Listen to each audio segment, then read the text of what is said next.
नमस्कार दोस्तों, मैं आपका एस्ट्रोलॉजर और गाइड विजय गोयल बोल रहा हूँ।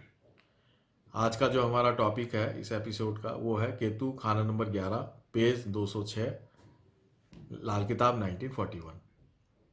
तो आज इस पे जो लिखा हुआ है मैं आपको ये बताता हूँ। जैसे अपन सब जानते हैं कि जो पहली लाइन है वो आशा की ही होती है। तो इसमें क्या लिखा हुआ है वो बताता हूँ। पहली लाइन में क्या लिखा है? कीमती दो रंगा शाह व सफ़ेद पत्थर। कीमती दो रंगा शाह व सफ़ेद पत्थर, यानी दो कलर का पत्थर, ब्लैक एंड वाइट। शाह का मतलब ब्लैक और सफ़ेद का मतलब वाइट। तो ब्लैक एंड वाइट जो पत्थर है वो केतु खाना नंबर 11 की आशा है। शनि वैसे ही पत्थर का कारक है और केतु जो है दो रंग का कारक है, ब्लैक एंड वाइट का कारक है। इसलिए यहाँ पे दो रंग का जो पत्थर होता है वो शनि की आशा बताई है। नॉर्मली जो कैट्स आई जो आता है वो भी दो रंग का ही होता है। और भी बहुत सारे ऐसे पत्थर है, जैसे हकीक है वो भी दो रंग का होता है। आपको ऐसा ब्लैक एंड वाइट हकीक भी मिल जाएंगे। और भी बहुत सारे ऐसे पत्थर हैं जो ब्लैक एंड वाइट होते हैं। तो ये इसको हम उपाय की तरह भी हम यूज़ कर सकते हैं। हम इनको पहन भी सकते हैं, बहा भी सकते हैं। ऐसे बहुत तरीके से इस पत्थर को, ब्लैक एंड वाइट पत्थर को हम यूज़ कर सकते हैं। और दूसरा, ब्लैक एंड वाइट जो शब्द है वो धूप और छाव, जीवन में जो धूप और छाव आती है उसको भी इंडिकेट करता है कि कभी जीवन में धूप है, कभी छाया है। तो इस बात को भी ये बात इंडिकेट करता है। तो केतु 11th हाउस में आने का मतलब ये है कि जीवन में कई बार इस तरह की परिस्थितियां भी बनती है कि अप डाउन्स बहुत आते हैं लाइफ में। तो ये भी बात इस बात को इंडिकेट करता है। आगे चलते हैं। सहा कुत्ते का ताल्लुक सबसे नेक होगा, यानी ब्लैक डॉग। सहा का मतलब ब्लैक, तो ब्लैक डॉग का जो ताल्लुक है वो सबसे नेक होगा। यानी यहाँ पे कुत्ते की सेवा का पहले ही उपाय बता दिया कि कुत्ते की सेवा करें या घर में कुत्ता पालें, और बिल्कुल ब्लैक कलर का कुत्ता पालें। सहा कुत्ता मतलब बिल्कुल ब्लैक कलर का, जेड ब्लैक। तो वो उसके लिए बहुत ही शुभ होगा, ये बात यहाँ पे बता दी गई है। केतु कायम रखना मुबारक। केतु कायम रखना मुबारक का मतलब ही यही है कि कुत्ते को पालना यहाँ पे मुबारक फल देगा। आगे क्या लिखा है वो पढ़ते हैं।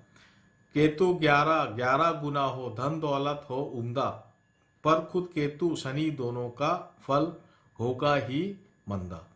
यानी कि केतु अगर 11th हाउस में आ जाता है तो 11 टाइम्स ये आदमी को दौलतमंद बनाता है। 11 टाइम्स, कितनी मतलब अच्छी बात बताई है कि इतना ज़्यादा दौलतमंद बना देता है, ये इतनी इसकी क्षमता है।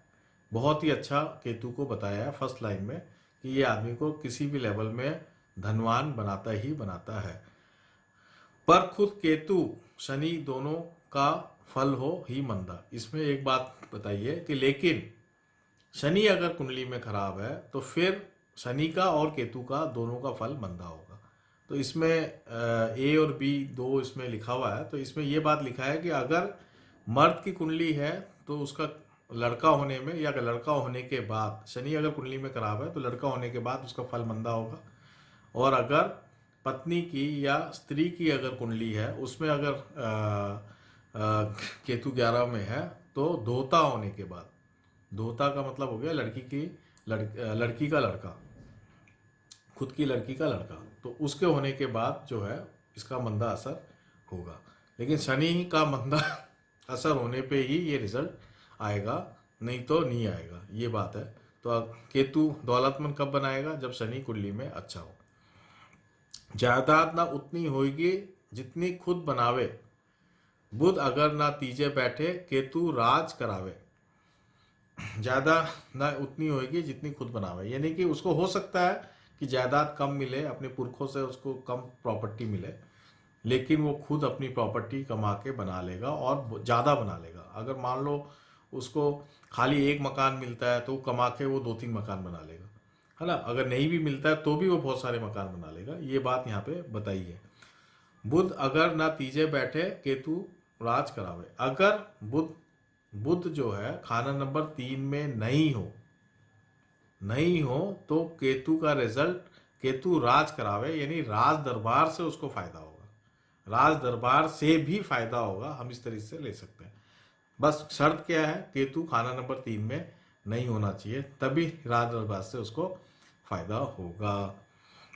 अगर बुध उसके तीजे आवे, अगर बुध उस खाना नंबर 3 में आ जाता है, केतु मारे चीखा, किस्मत ही की दो रंगी होवे रोवे अपने लेखा।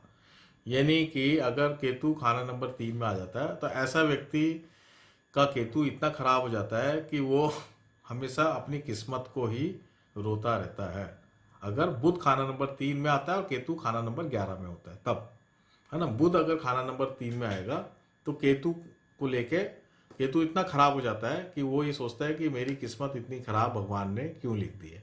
ये इस तरीके से इस बात को यहाँ पे इंडिकेट किया है कि इतने ज़्यादा अप डाउन्स आते हैं, है ना। किस्मत की दो रंगी होवे, दो रंगी मतलब ब्लैक एंड वाइट। तो इतना ज़्यादा उसके लाइफ में अप डाउन्स आते हैं कि वो परेशान हो जाता है। तो ये बात यहाँ पे बताई गई है, अच्छी और बुरी दोनों बात बताई है। अच्छी बात ये बताई है कि आदमी को 11 गुना पैसा देता है। अगर शनि अच्छा हो तो बहुत ही अच्छा है।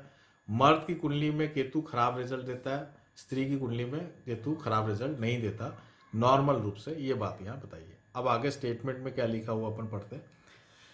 ऐसे टेवे में चंद्रमा रद्दी होगा या माता ना होगी, यानी कि माता का सुख कम होता है। तो इसको हम इस तरीके से ले सकते हैं कि जब लड़का होता है, जब जातक के खुद का लड़का होता है, यानी कि केतु एक्टिवेट होता है, तब उसकी माता को शारीरिक कष्ट आ सकता है। ये बात यहाँ पे समझ में आती है।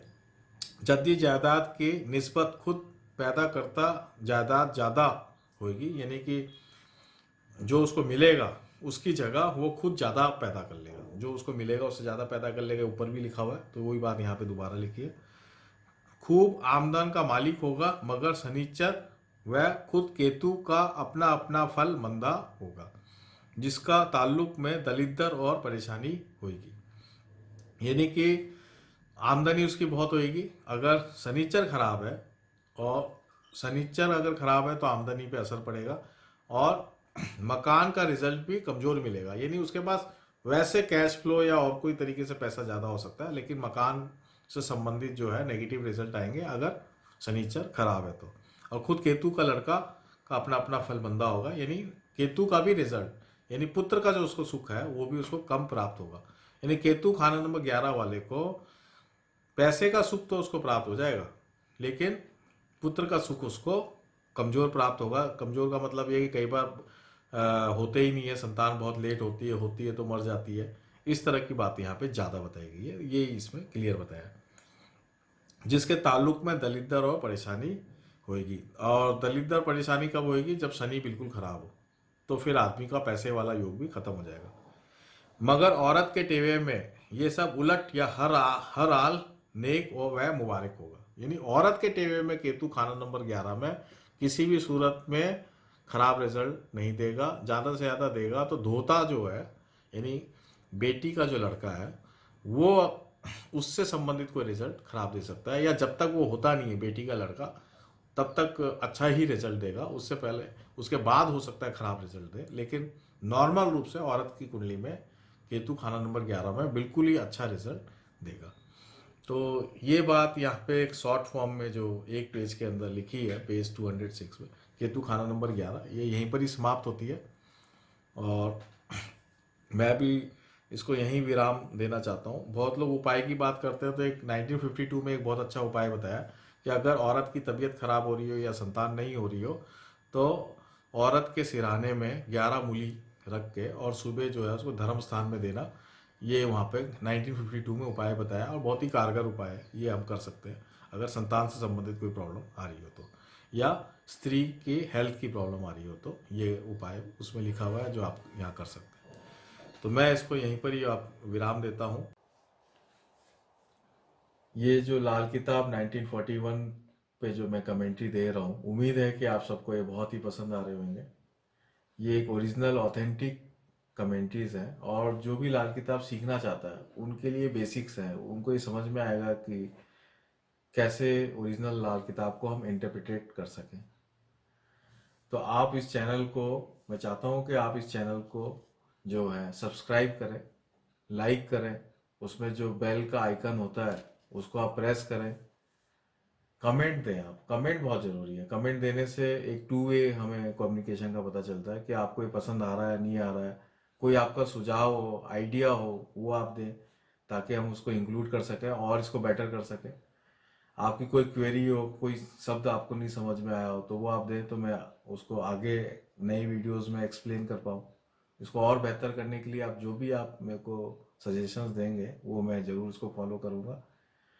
ज़्यादा से ज़्यादा जो जिज्ञासु लोग हैं उसमें ये फैले, इसलिए आप लोग इसको शेयर करें, ज़्यादा से ज़्यादा शेयर करें। जो लाल किताब सीखना चाहते हैं या जो ज्योतिष की बेसिक नॉलेज को समझना चाहते हैं, वहाँ पे आप अपने ग्रुप्स में, फेसबुक में, आपके जो भी सोशल हैंडल्स हैं वहाँ पे आप इसको शेयर करें, ताकि ज़्यादा से ज़्यादा जिज्ञासु लोगों के पास ये ओरिजिनल जो ऑथेंटिक कमेंट्रीज है वो पहुँच पाए।